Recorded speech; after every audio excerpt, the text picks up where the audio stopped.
네팔에 칸젠중카라는 그 산이 있는데 높이가 8,586m로 세계에서 세 번째로 높은 산입니다. 이 산은 아무도 정상까지 올라가서 정복을 하지 못했다고 합니다.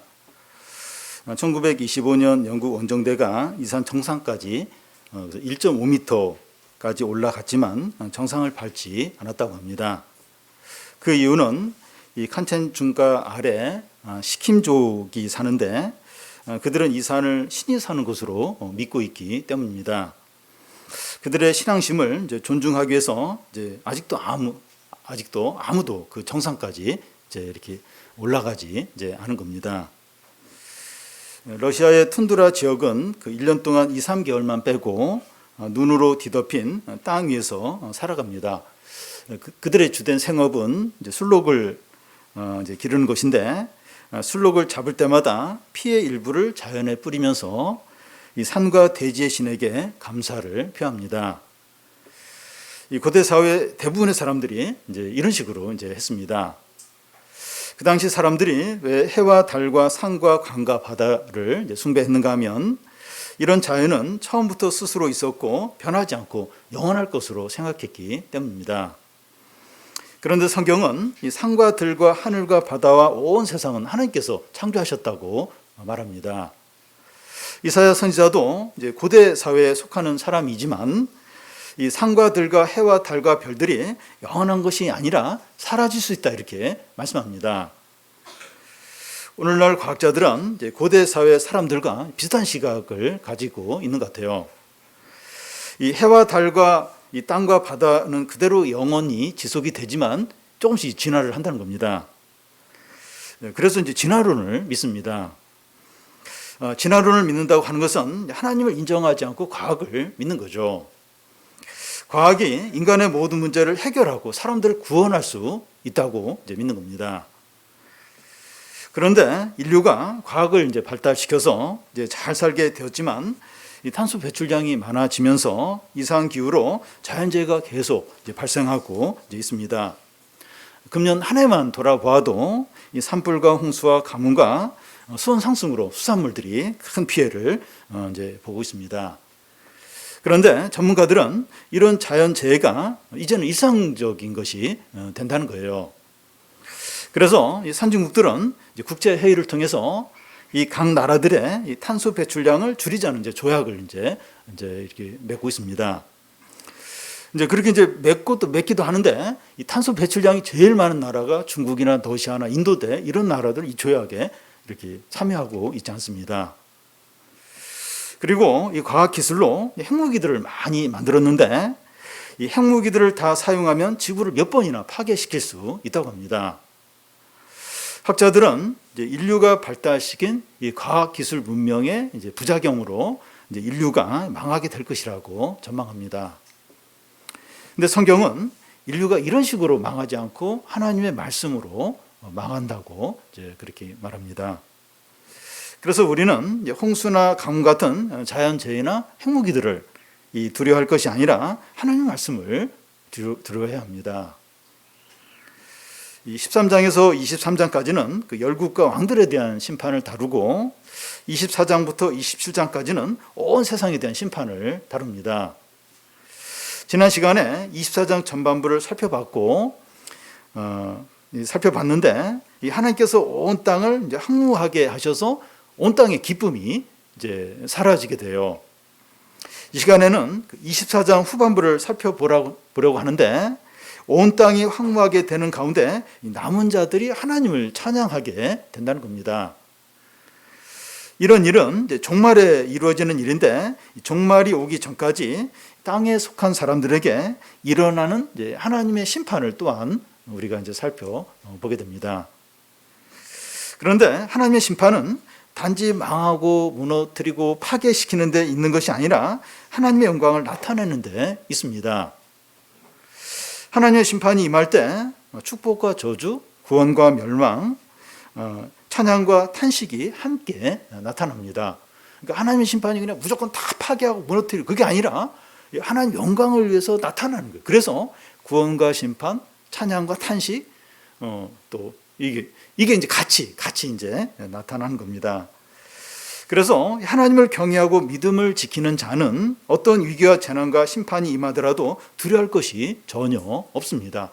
그러니까 심판이 무조건 파괴하고 무너지는 거라면 뭐 믿음이 있는 사람이든지 없는 사람이든 다 그냥 피해를 보고 믿음 있는 사람도 함께 이제 비참하게 망하게 되는데 그게 아니라는 거예요. 믿음이 있는 사람, 믿음을 잘 지킨 사람은 이렇게 그런 어떤 세상의 어떤 재난들 그런 게 와도 이제 구원과 소망이 있다는 겁니다. 왜냐하면 하나님의 구원과 영광과 승리가 더 가까이 임하는 거예요. 이게 세상이 막 망하게 되고 재난이 닥치면 닥칠수록 믿음을 가진 사람은 더 하나님의 구원과 어떤 축복이 더 이제 가까이 이제 임하게 된다는 겁니다. 먼저 온 사방에서 이제 하나님을 찬양한다는 겁니다. 오늘 말씀은 24장 후반부인데 후반부의 시작이 24장 전반부하고 완전히 반대입니다. 전반부가 어떤 내용인가 하면 이 하나님께서 온 땅을 이제 황무하게 하고 또 황폐시키고 이 성읍들이 허물어지고 집들이 불타고 포도주를 빼앗기니까 기쁨이 이제 소멸된 거예요. 이렇게 된 이유는 주민들이 죄를 너무 많이 지어서 땅이 더럽혀졌기 때문입니다. 이 전반부를 한마디로 요약하면 기뻐하고 즐거운 소리가 그친 거예요. 땅이 완전히 황무하게 되니까 기쁨이 완전히 어떤 즐거운 소리가 사라진 겁니다. 그런데 오늘 말씀의 후반부의 시작은 기뻐하고 찬양 소리가 가득한 겁니다. 가득한 거예요. 14절부터 16절 중간까지를 한 절씩 교독 읽겠습니다. 무리가 소리를 높여 부를 것이며 여호와의 위엄으로 말미암아 바다에서부터 크게 외치리니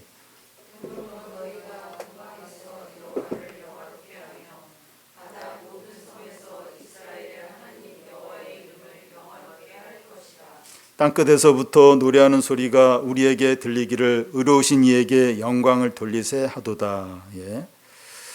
여기서 중요한 것은 누가 이런 찬양을 하느냐 하는 겁니다.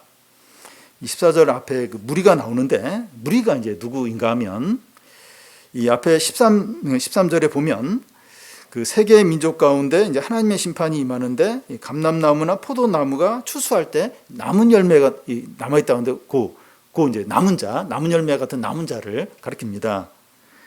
하나님께서 온 세상을 심판하실 때 믿음으로 견딘 이제 남은 자들입니다.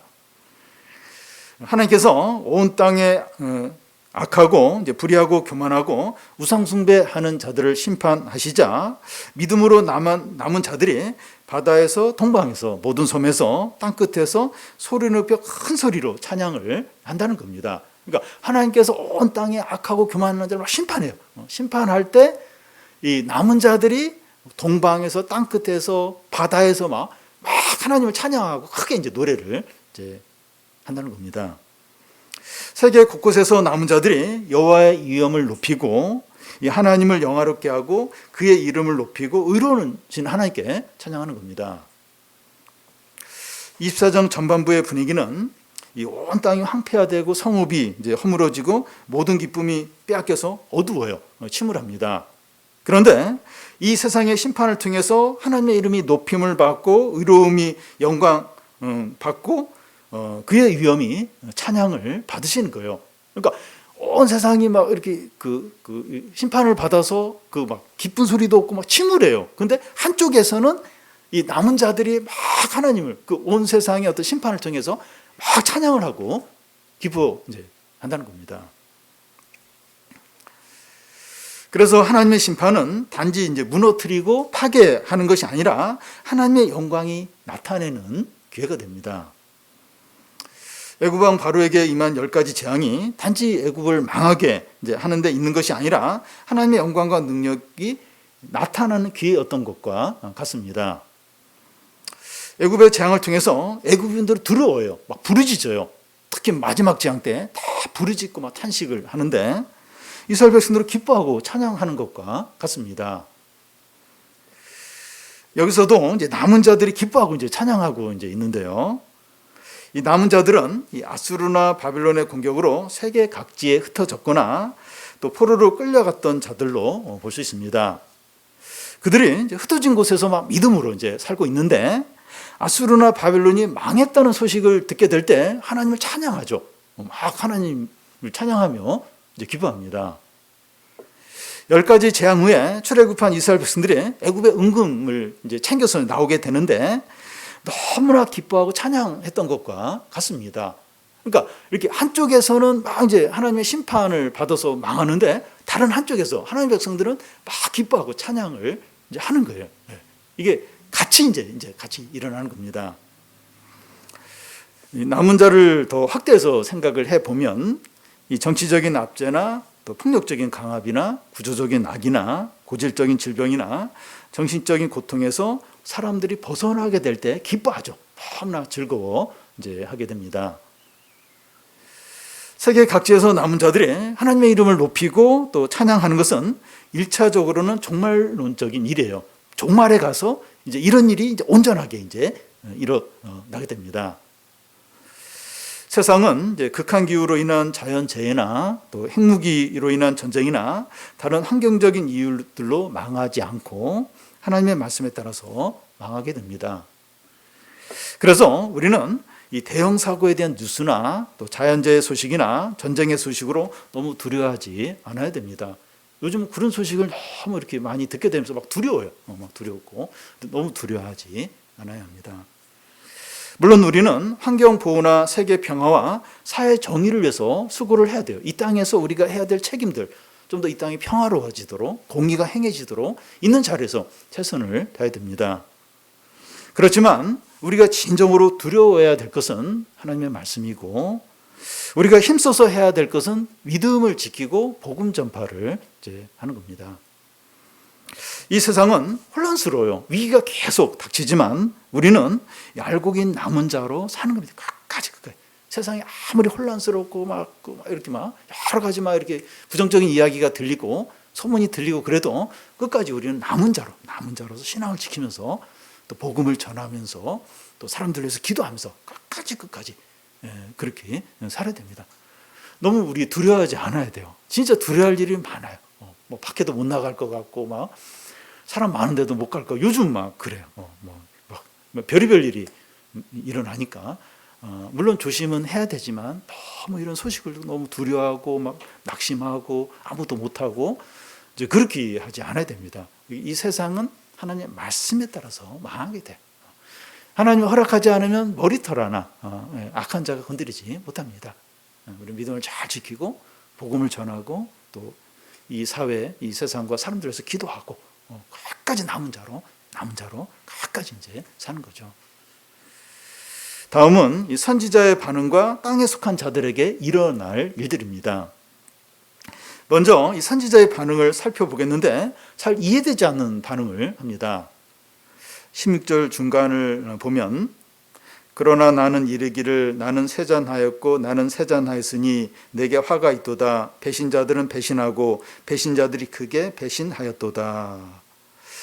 이사야의 반응이 이제 그러나로 시작이 되는데 앞의 상황과 반대라는 겁니다. 이 앞의 상황은 종말에 일어날 일이라고 이제 했습니다. 그런데 이사야는 이 현재 상황에서 이제 사역을 지금 해야 하는 겁니다. 이 종말에 일어날 일과 현재 상황이 반대라는 겁니다.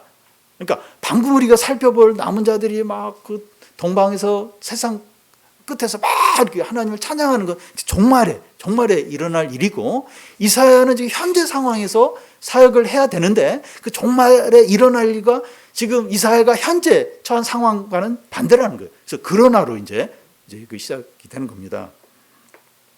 현재 상황에서 이제 사람들의 태도가 어떠합니까? 이 배신자들은 배신을 한다는 거예요. 어떤 배신입니까? 신앙적인 배신으로 이제 볼 수 있는데, 여기 이 배신자가 유대인들을 이제 가리킨다고 이제 할 수 있는데, 그들이 하나님께 반역하고 이제 이제 배교를 하는 것을 이제 말합니다. 이 배신자들이 크게 이제 배신하였다고 하는데, 이런 반역과 배교가 점점 더 심해지고 많아진다는 거예요. 이사야가 나는 세잔하였고 세잔했다 하는데 지치고 이제 약해진 겁니다. 자녀가 너무 속을 썩힐 때 부모가 지치고 병들게 되는 것과 같습니다. 이사야는 백성들이 배교하고 우상숭배에 빠지고 더 악하게 살아가는 것을 보면서 자신이 지치고 병들어 내가 세잔하고 세잔했다고 이제 합니다. 내게 화가 있도다 또 하는데 그가 하나님의 말씀을 백성들에게 전하면 전할수록 이런 식으로 반응을 하니까 앞으로 그들이 받을 심판을 생각하면서 너무나 고통스럽고 힘들어하는 겁니다.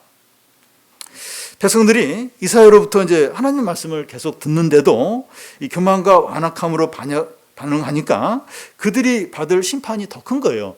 아예 말씀을 듣지 않았으면 모르는데 말씀을 듣는데도 계속해서 교만하게 악하게 막 그렇게 하니까 그러니까 말씀을 듣는데도 순종 안 하고 계속 이렇게 반역을 하니까 죄가 더 큰 거죠. 그러니까 그걸 이제 이사야가 보면서 더 마음이 힘든 거예요. 아니 저렇게 말씀을 듣고도 저렇게 교만하게 저렇게 악하게 반응하니까 그 받을 심판이 얼마나 큰가 하면서 이제 이사야는 지치는 거예요. 그래서 내게 화로다. 내가 이제 병들고 내가 죽게 되었다고 죽을 것 같다고 이제 그렇게 고백을 이제 하는 겁니다. 이 목회자가 말씀을 열심히 전하는데 교인들이 믿음으로 이제 반응을 하면 서로에게 복이 돼요. 목회자에게도 복이 되고 교인들에게도 복이 됩니다. 그런데 냉담하게 반응을 하면 서로에게 저주가 되는 겁니다. 목회자는 목회자대로 병들고 지치고 또 교인들은 그만큼 이제 막 죄를 쌓는 거예요. 그렇게 말씀을 듣는데도 이제 반응 안 하니까 그러니까 서로에게 이제 저주가 이제 된다는 겁니다. 이사야가 하나님 말씀을 아무리 전해도 이 배신자들은 어떻게 됩니까? 17절부터 18절 중간까지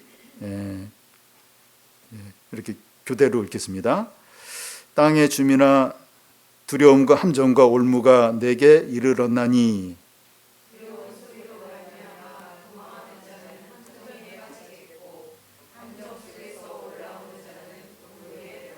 요까지만. 이 하나님에 대한 배신자들을 여기서 뭐라고 부릅니까? 이 17절 앞에 보면 땅의 주민이라고 부릅니다. 이 땅의 주민이란 이 땅에 속한 자로 땅에 있는 것을 모든 것으로 여기고 땅에 있는 것을 위해서 사는 자를 가리킵니다. 이 골로새서 3장 2절에 보면 위의 것을 생각하고 땅의 것을 생각하지 말라 하는데 이 땅의 것만 땅에 있는 것을 우선적으로 여기면서 그걸 위해서 이제 사는 자를 이제 말합니다. 육체의 욕구를 가장 우선적으로 여기고 육체의 정욕대로 사는 자들을 이제 가리킵니다. 이 땅에 속한 자, 그 육체의 정욕대로 사는 자의 그 삶이 이제 어떻다고 해요? 17절을 보면 두려움과 함정과 올무가 내게 이른다는 겁니다.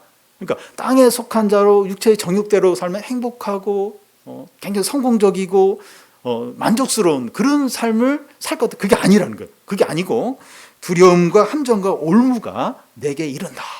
이게 땅에 속한 사람, 육체의 정욕대로 사는 사람의 삶이 이제 그렇다는 겁니다. 이 땅에 속한 자의 삶이 어떤 것인지 설명이 이제 18절에 이제 나와 있는데요. 이 두려운 소리로 말미암아 도망하는 자가 함정에 빠지겠고 하는데 이 두려움이 있다는 거예요. 두려움. 이 땅에 속한 자, 육체 정욕대로 사는 사람에게 두려움이 있다는 겁니다. 두려움이 있으니까 급한 마음으로 도망치듯이 이제 살다 보니까 함정에 빠지게 됩니다. 그러니까 마음이 편안해야 이제 이렇게 좀 여러 가지 생각도 하면서 이렇게 그러면서 이제 뭔가 하게 되는데 두려우니까 급한 거예요. 급하게 막 이제 일을 막 급하게 서둘러 하다 보니까 함정에 빠져 버리는 겁니다. 함정 속에서 올라오는 자는 올무에 걸린다 하는데 큰 어려움에 빠져서 어떻게 쓰든지 그 어려움에서 벗어난 듯 했는데 다시 올무에 걸려서 헤어나오지 못하는 겁니다. 함정에 빠졌어요. 그래서 어떻게 해서든 기어 나왔어요. 거기 빠져나왔어요. 근데 다시 올무에 걸려버리는 겁니다. 많은 염려 때문에 급하게 서둘러서 뭔가를 하게 되는데 큰 어려움에 빠지게 되고 어려움에서 어떻게 해서든지 빠져나온 것 같은데 또 다른 어려움에서 빠지게 되어서 헤어나오지 못한다는 거예요. 이걸 계속 반복하는 겁니다. 이 땅에 속한 사람을 달리 표현하면 부하려고 하는 자라고 이제 말할 수 있는데 디모데전서 6장 9절에 그들의 상태를 잘 보여줍니다. 부하려 하는 자들은 시험과 올무와 여러 가지 어리석고 해로운 욕심에 떨어지나니 곧 사람으로 파멸과 멸망에 빠지게 한다는 겁니다. 이 땅에 속한 자, 곧 부하려고 하는 자는 삶이 이렇다는 거예요. 그러니까 이 땅에 속한 자, 육체의 정욕대로 산 사람은 결국은 이제 이렇게 거기에 이제 목적을 두고 살게 돼요. 그러면 이제 이런 삶을 살게 된다는 겁니다. 마약 중독에 빠진 사람이 마약을 끊는 것이 너무나도 힘든 것처럼 이 땅에 속한 사람은 함정에 빠졌다가 올무에 걸리는 것을 반복을 하다가 파멸과 멸망에 이르게 되는 겁니다. 그러니까 함정에 빠졌다가 겨우 나왔어요. 다시 올무에 걸리고 그런 삶을 계속 반복. 그러니까 부하려고 하는 자는 결국은 이렇게 육체 정욕대로 산 결국은 이걸 반복하다가 파멸과 멸망에 빠지는 겁니다. 이런 예들은 얼마든지 들 수 있는데 요즘 유명한 연예인 이성균 씨나 지드래곤 씨라고 해야 되는지 또 여러 가지 정치인들 유명하지 않아서 그렇지 주목받지 못한 그런 사람들 이런 사람들이 너무나도 이제 많습니다.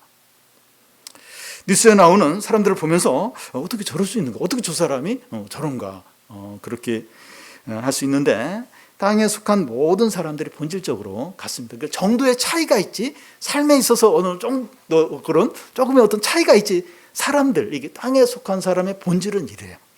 결국 함정에 빠지고 겨우 거기 나왔는데 다시 올무에 걸리고 반복하면서 결국은 파멸과 멸망에 빠지게 되는 겁니다. 그러니까 모든 땅에 속한 모든 사람은 그래요. 결국은 이제 눈에 보이는 것 어떤 부와 어떤 명예와 인기와 어떤 정욕을 위해서 결국 살게 되고 그 삶을 결국은 이제 이렇게 파멸에 멸망에 이제 이르게 됩니다. 땅에 속한 사람이 이제 절망적일 수밖에 없는 결정적인 이유가 있는데 여호와 하나님께서 땅을 깨트리기 때문이라는 겁니다. 18절 중간부터 20절 중간까지를 보면 18절 중간은 한 절씩 그대로 읽겠는데 제가 읽겠습니다. 이는 위에 있는 문이 열리고 땅의 기초가 진동함이라.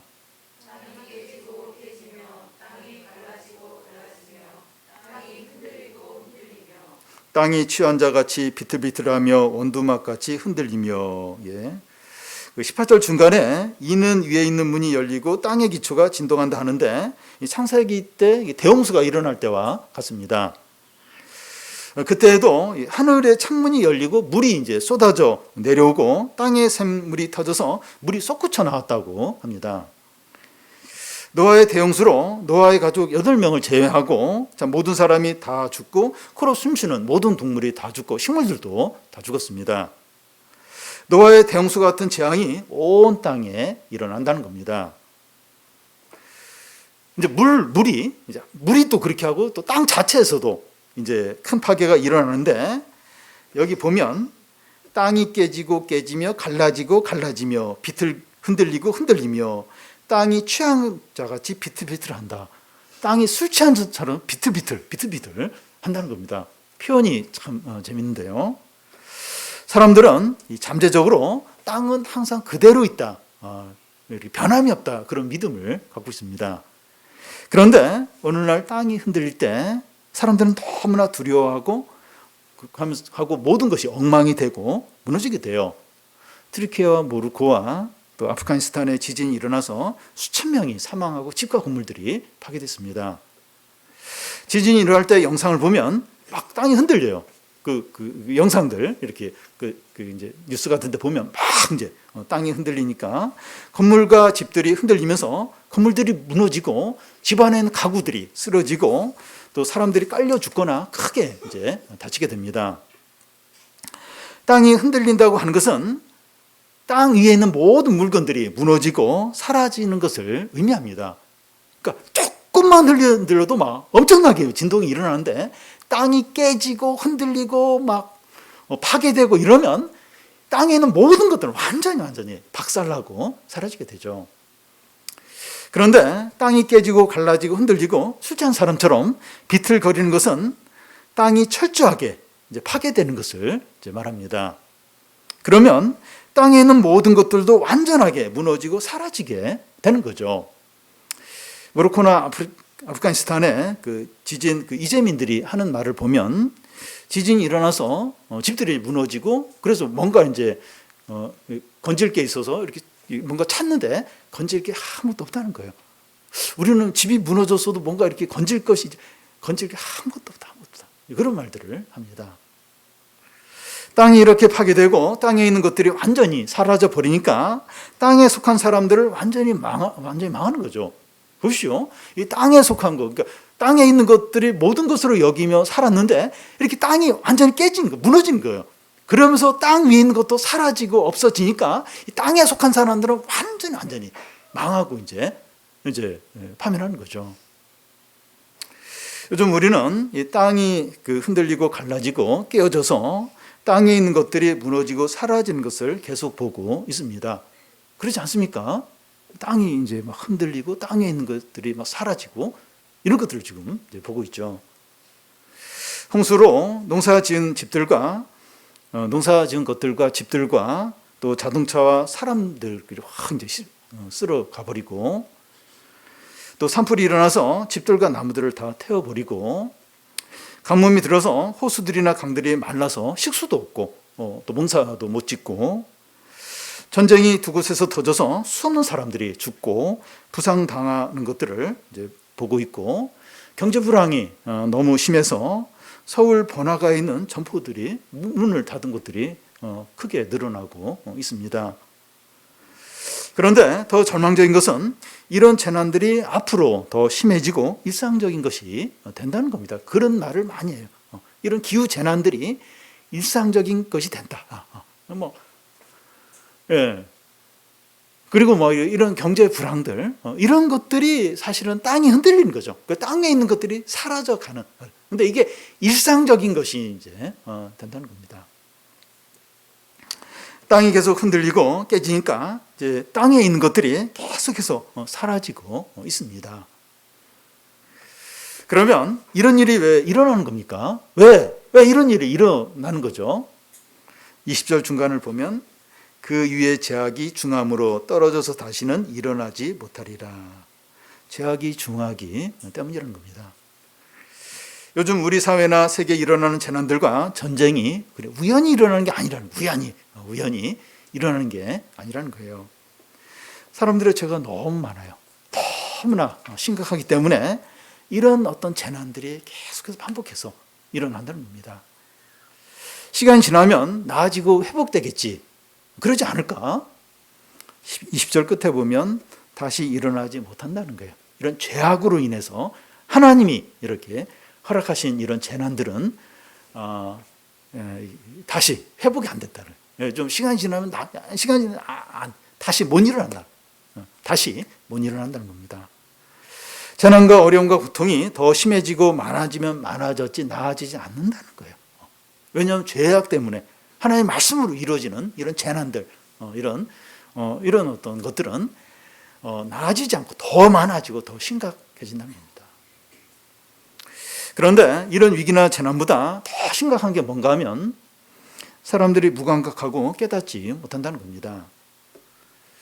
군자역 사거리에 보면 신한은행이 있고 그 건너편에 10층 높이의 빌딩 두 개가 있는데 한 빌딩의 그 건물 앞에 보면 이 노란 그 띠로 이제 출입금지 시키는 그런 띠로 이렇게 띠가 이제 둘러져 있습니다. 그리고 그 건물에는 뭐 이렇게 상가도 이렇게 문을 닫아뒀고 아무 사람도 이제 그 건물에 있지 않습니다.